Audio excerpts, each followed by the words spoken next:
MP అయినా ఎవరైనా కూడా ఈ తప్పు ఆ పసిగుడ్డు ప్రాణాలు తీసిన హంతకులకు అండగా నిలబడ్డవారు ఎవరైనా సరే వారిది ఖచ్చితంగా తప్పే. ఏమడిగిందా పసిగుడ్డు? మీరు ఎక్కి కులుకుతున్న గద్దెని అడిగిందా? మీరు పోగు చేసుకుంటున్న మూటల ముళ్ళు అడిగిందా? అడిగింది మల్లన్న దర్శనం. దర్శనానికి పోతా అంటే ఇవాళ కులం పేరుతో దూషించడమే కాకుండా గణేష్ మీద దాదాపు 20-25 మంది దాడి చేసి తన్నినంత చోట తన్నకుండా తన్ని చివరికి ఆ తమ్ముడిని ఇబ్బంది పెడితే, అన్నా ఈ పసిగుడ్డు ముఖం చూసన్నా ఇడిచిపెట్టానన్నా, మావాడు ఒక్కడున్నాడు, మీరు 20 మంది తంతున్నారని చెప్పి ఆ అమ్మాయి మౌనిక వచ్చి ఆ పసిగుడ్డునన్నా ముంగట పెడితే దయగలుగుతుందేమో, మానవత్వం అనేది ఉంటే మనిషిలో ఆ పసిపిల్ల ముఖం చూసన్నా ఊకుంటారేమో అని చెప్పి ఈ అమ్మాయి మౌనిక వచ్చి వాళ్ళని ప్రాధేయపడ్డది, బతిమలాడింది. అన్నా వదిలిపెట్టండి అన్నా, చచ్చిపోతాడన్నా, కొట్టకండి అన్నా, పసిగుడ్డు ముఖం చూసి తండ్రిని వదిలిపెట్టండి అన్నా అని అడిగితే, దుర్మార్గుడు మానవ మృగం లాంటి మనిషి వాడెవడో చెత్తనా కొడుకు, వాడు కాలితో తంతే ఆ పాపని ఇవాళ పాప చనిపోయింది. ఇట్లాంటి మానవ మృగాల్ని మరి శిక్షించాల్సిన పోలీసులు ఏం చేస్తున్నారని నేను అడుగుతా ఉన్నా. మరి మౌనిక పోయి గణేష్ పోయి మా బిడ్డ మీద దాడి జరిగింది, మా మీద దాడి జరిగింది, దయచేసి కంప్లైంట్ తీసుకోండి అంటే, లేదు లేదు మీరు సరిగ్గా రాసియలేదంటాడట. నేను అడుగుతున్నా పోలీస్ అధికారిని, నీకు ఉద్యోగం ఇచ్చింది ఈ రాష్ట్రం, నీకు జీతం ఇచ్చేది ఈ రాష్ట్ర ప్రజలు, రేవంత్ రెడ్డి కాదు, ఆయన తొత్తులు కాదు. నువ్వు చేయాల్సింది, సేవ చేయాల్సింది బాధితులకు. ఎవరి మీద అయితే దాడి జరిగిందో వాళ్ళు వచ్చి నీకు షికాయత్ చేస్తే, కంప్లైంట్ ఇస్తే అది కరెక్ట్ గా లేదంటవా? సోమోటోగా తీసుకోవాలి. నువ్వు తప్పు జరిగితే సోమోటో తీసుకోవాలి. సోమోటో అంటే నీ ఎంచట నీవే స్వచ్ఛందంగా తీసుకోవాలి. వాళ్ళు షికాయత్ చేసే అవకాశం కూడా ఇవ్వద్దు. కానీ నువ్వేం చేసినావు? ఇవాళ బాధితులు వచ్చి నీ తరపు నీకు ఫిర్యాదు చేస్తే సిగ్గు లేకుండా అధికార పార్టీ నాయకులకు ఫోన్ చేసి, అయ్యా మీ మీద కంప్లైంట్ వచ్చింది, మీరు వచ్చి కౌంటర్ కంప్లైంట్ ఇవ్వండి అని చెప్పి నువ్వే వాళ్ళను ప్రేరేపించి, సిగ్గు లేకుండా చేస్తున్న, వేసుకున్న యూనిఫామ్ కి విలువ లేకుండా, చేస్తున్న ఉద్యోగానికి విలువ లేకుండా, పోలీసు అనే ఒక గౌరవం కూడా కోల్పోయే విధంగా ఇవాళ మీరు వాళ్ళని కాపాడే ప్రయత్నం చేస్తున్నారు. ఆ పాప చనిపోతే పెట్టాల్సిన కేసు ఏంది? హత్య కేసు కాదా? ఆ 8 మంది వాళ్ళైతే దాడి చేసిండ్రో వాళ్ళని జైల్లో పెట్టొద్దా? సిగ్గుందా ఈ నాగర్ కర్నూలు పోలీస్ యంత్రాంగానికి నేను అడుగుతా ఉన్నా. ఇవాళ రోడ్డెక్కి ఆ తల్లి బిడ్డ చనిపోయి ఇంకా 3 రోజులు కాలే, ఆ తల్లి ఇవాళ ఆ బిడ్డకు పాలియాల్సిన టైంలో ఇక్కడ కన్నీళ్లతో రోడ్డెక్కి చౌరస్తాలో అంబేద్కర్ సాక్షిగా కూర్చుంటే, ఈ స్థానిక యంత్రాంగం, జిల్లా యంత్రాంగం ఆ బిడ్డతో పాటు రాజ్యాంగాన్ని కూడా ఖననం చేసిన మాట వాస్తవం కాదా? డాక్టర్ బాబాసాహెబ్ అంబేద్కర్ విగ్రహం సాక్షిగా ఇలా తల్లి అడుగుతున్నది ఏంది? న్యాయం కాదా? ఏం అడుగుతున్నది ఆమె? అన్నా నేను అడిగిన ఆ అమ్మాయికి చెప్పిన చంద్రకళ గారికి, అమ్మా నీ కొడుకుకు నీ కుటుంబానికి నేను అండగా ఉంటా, ఓ 10 లక్షల రూపాయలు పెట్టి ఇల్లు కట్టిస్తా అంటే ఆ చంద్రకళ ఏమన్నదో తెలుసా నాతో?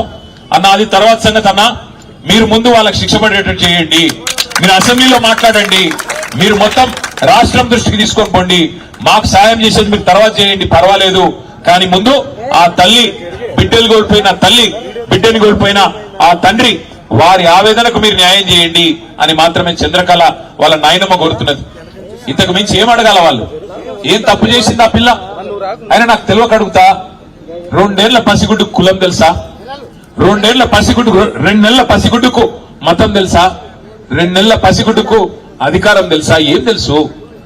మనం పుట్టించిన కథ కులం. మనిషి పుట్టినాక 5 నిమిషాలకు పుట్టేది కులం, మనిషి పుట్టినాక 5 నిమిషాలకు పుట్టేది మతం. ఇవాళ దానికోసం చివరికి మనుషులను చిన్న చూపు చూసి, దేవుడు దర్శనానికి రాకుండా చేసి, వారి మీద దాడి చేసి, మళ్ళీ వారి మీదనే కేసులు పెట్టి చివరికి రోడ్డు మీద కూర్చునే పరిస్థితి తల్లికి, ఆ తండ్రికి, వాళ్ళ కుటుంబం మొత్తానికి తెచ్చిన ఈ వ్యవస్థను చూసి సిగ్గుతో తలదించుకోవాలి తెలంగాణ సమాజం. ఇవాళ నేను ఇక్కడ రాజకీయం మాట్లాడడానికో రాజకీయం చేయడానికో రాలేదు. నేను స్థానిక ఎమ్మెల్యే గారిని కూడా కోరుతా ఉన్నా, స్థానిక ఎంపీ గారిని కూడా కోరుతా ఉన్నా, హంతకుడు ఎవడైనా హంతకుడే, వాడు ఏ పార్టీ వాడైనా, ఏ పార్టీ వాడైనా వాడిని ఖచ్చితంగా శిక్షించాల్సిందే. 8 మంది ఈరోజు ఈ హంతకుల ముఠా కలిసి ఆ పాపను హత్య చేసింది. ఆ 8 మందిని జైల్లో పెట్టాలా, ఆ 8 మందిని ఖచ్చితంగా హత్యా నేరం కింద అరెస్ట్ చేయాలన్నదే మా ప్రధానమైన డిమాండ్. తర్వాత ఆ కుటుంబాన్ని తప్పకుండా, సరే మేము పార్టీ పరంగా మేము ఆదుకుంటాం, ఆ ఇల్లు కట్టిస్తాం, అది పెద్ద సమస్య కాదు, కానీ రాష్ట్ర ప్రభుత్వం కూడా స్పందించాలా. రాష్ట్ర ప్రభుత్వం కూడా ఖచ్చితంగా స్పందించి ఈ దుర్మార్గమైన అహంకారంతో, ఆధిపత్యంతో అధికారం అండ చూసుకొని చెలరేగిపోయి ఆ పసిగుడ్డుని ఏదైతే హత్య చేసినారో రాష్ట్ర ప్రభుత్వం కూడా స్పందించి 1 కోటి రూపాయలు నష్టపరిహారం ఖచ్చితంగా ఆ కుటుంబానికి అందించాలి. ఆ కుటుంబంలో చదువుకున్న వాళ్ళు ఎవరైనా ఉంటే గణేష్ గాని వాళ్ళ తమ్ముడు గాని వాళ్ళ చెల్లి అక్క గాని ఉంటే తప్పకుండా వారికి వెంటనే ప్రభుత్వ ఉద్యోగం ఇవ్వాలి. ఆ కుటుంబానికి అండగా నిలబడాలి. ఆ అమ్మాయిని ఆ పసిగుడ్డును 2 నెలల పసిగుడ్డును పొత్తిళ్లలో ఉన్న పసిగుడ్డును హత్య చేసిన హంతకులను ఖచ్చితంగా శిక్షించి జైల్లో వేయాలి. అవసరమైతే ఉరి శిక్ష చేయాలి తప్ప వదిలిపెట్టొద్దని నేను కోరుతా ఉన్నా. దయచేసి ఇక్కడికి వచ్చిన మిత్రులను కూడా నేను కోరుతా ఉన్నా. సరే మేము చుట్టపుగా వచ్చినాం పోయినాం, కానీ ఇక్కడ ఉన్న మా తమ్ముళ్ళు బీసీ ఎస్సీ ఎస్టీ అందరూ జేఏసీగా ఏర్పడి విశారదన్ గారు మందకృష్ణ గారి తరఫున బీఎస్పీ తరఫున అందరూ కొట్లాడుతా ఉన్నారు, బీఆర్ఎస్ తరఫున కొట్లాడుతా ఉన్నారు. ఈ పోరాటం ఆపకండి. న్యాయం జరిగేదాకా మరి జనార్దన్ రెడ్డి మీ ఎమ్మడి ఉంటాడు. మరి జనార్దన్ రెడ్డి కూడా నేను విజ్ఞప్తి చేస్తా ఉన్నా, ఒక ధర్నాతోనో ఒక దీక్షతోనో ఈ కుటుంబానికి న్యాయం జరగదు. న్యాయం జరిగేదాకా ఈ దుర్మార్గులను శిక్షించేదాకా వదిలిపెట్టొద్దు. మానవత్వానికే మచ్చ తెచ్చిన ఈ దుర్మార్గులను ఖచ్చితంగా వదిలిపెట్టద్దు. రాష్ట్రం మొత్తం ఒక సందేశం పోవాలి. ఇట్లాంటి ఎక్కడ జరిగినా సమాజం ఊరుకోదు. ఇట్లాంటి ఎక్కడ జరిగినా మనుషులు స్పందిస్తారు. మనసున్న మనుషులు తప్పకుండా ఆ కుటుంబానికి అండగా నిలబడతారని చెప్పి మనందరం కూడా ఒక సందేశం నాగర్ కర్నూలు నుంచి ఇద్దాం. కందనూలు అంటేనే మహేంద్రనాథ్ గారు ఆనాడు చేసిన పోరాటాలకు చేసిన సామాజిక న్యాయానికి పర్యాయ పదంగా నిలబడ్డది నాగర్ కర్నూలు. అట్లాంటి నాగర్ కర్నూలులో అచ్చంపేటలో ఈ ప్రాంతంలో ఈ దుర్ఘటన జరగడం, ఈ సంఘటన జరగడం నిజంగా బాధాకరం, దురదృష్టకరం. ఆ పసిగుడ్డుకు మనం ఇవ్వగలిగిన ఒకే ఒక నివాళి ఆమెను చంపిన హంతకులను న్యాయం జరగాలి. ఆ హంతకులకు శిక్ష పడాలి. ఖచ్చితంగా కుటుంబానికి మనందరం అండగా నిలబడాలి. మళ్ళొక్కసారి ఇందులో రాజకీయాలొద్దు, ఫలానా వారిని తిట్టడం వద్దు, ఇంకొకరిని తిట్టడం వద్దు. కానీ ఆ హంతకులు ఏ పార్టీ వాళ్ళైనా ఎవరి మనుషులైనా వారిని శిక్షించేదాకా వదిలిపెట్టం. శాసనసభ సమావేశాలు 16వ తారీఖు నుంచి ప్రారంభం కాబోతా ఉన్నాయి. ఒకవేళ ఈ లోపల న్యాయం చేసి ఆ 8 మందిని జైల్లో పెట్టకపోతే, వారి మీద హత్యా నేరం మోపకపోతే తప్పకుండా శాసనసభలో కూడా వదిలిపెట్టం. ప్రభుత్వాన్ని గల్లబట్టి అడుగుతాం. శాసనసభలో శాసన మండలిలో ఖచ్చితంగా నిలదీస్తాం. వదిలిపెట్టమని చెప్పి కూడా ఆ కుటుంబానికి ఆశ్వాసన ఇస్తూ మరి ఆ కుటుంబాన్ని కూడా నేను కోరుతా ఉన్నా, మీరు దయచేసి ధైర్యం కోల్పోకండి. మీకు అండగా మేము ఉంటాం. ఎక్కడ వదిలిపెట్టి పోము. మరి జనార్దన్ రెడ్డి గారు మా పార్టీ తరఫున అనుక్షణం మీ కంటికి రెప్పలాగా కాపాడుకునే బాధ్యత మరి జనార్దన్ రెడ్డి గారికి నేను అప్పచెప్తా ఉన్నా. మళ్ళీ ఇల్లు కట్టించి ఆ ఇంట్లో కూడా పాలు పొంగించే కార్యక్రమానికి నేనే వస్తా. వచ్చి తప్పకుండా మీకు అండగా నిలబడతా అని చెప్పి కూడా గణేష్ కు, అదేవిధంగా చంద్రకళ గారికి, మౌనిక గారికి, వారి సోదరికి, వారి తమ్ముడికి కూడా మళ్ళొకసారి తెలియజేస్తూ పత్రికా మిత్రులను కూడా నేను కోరుతా ఉన్నా. ఈ రోజు ఈ సంఘటన ఈ 2 నెలల పసిగుడ్డు నిజంగా ఒక ఎమ్మెల్యే బిడ్డనో, ఒక ఎంపీ బిడ్డనో, ఒక రాజకీయ నాయకుడి బిడ్డనో అయితే ఇట్లే ఉంటుండేనా ఇవాళ స్పందన అధికార యంత్రాంగం? మీరు కూడా ఆలోచించండి. మీడియాలో కూడా చూపెట్టండి. ఒక సామాన్యుడు కదా, గొంతు లేదు కదా, గణేష్ కదా, ఆయనకి ఎవడున్నాడు అని అనుకుంటున్నారేమో. ఇంతమంది నిలబడ్డం ఇవాళ రాజకీయాలకు అతీతంగా భవిష్యత్తులో కూడా నిలబడదాం. తెలంగాణ సామాజిక చైతన్యాన్ని చాటుదాం.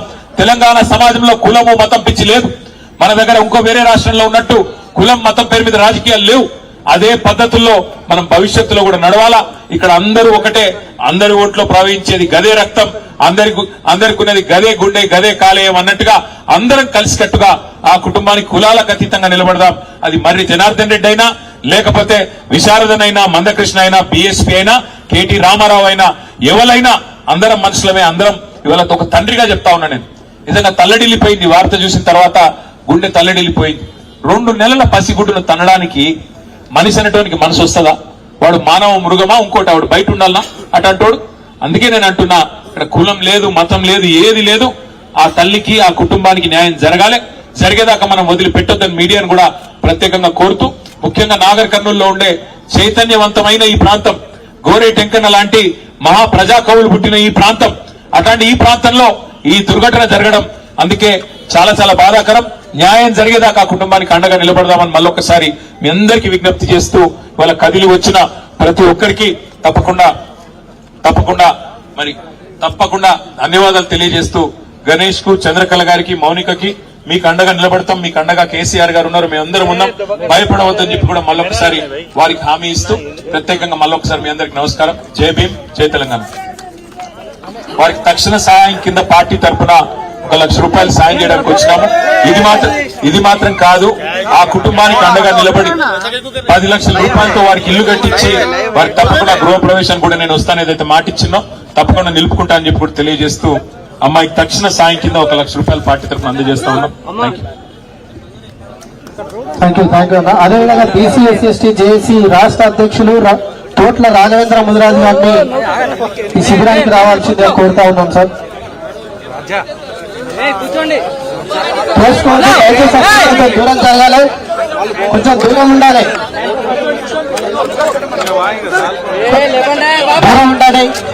కొంచెం దూరం జరగాలి.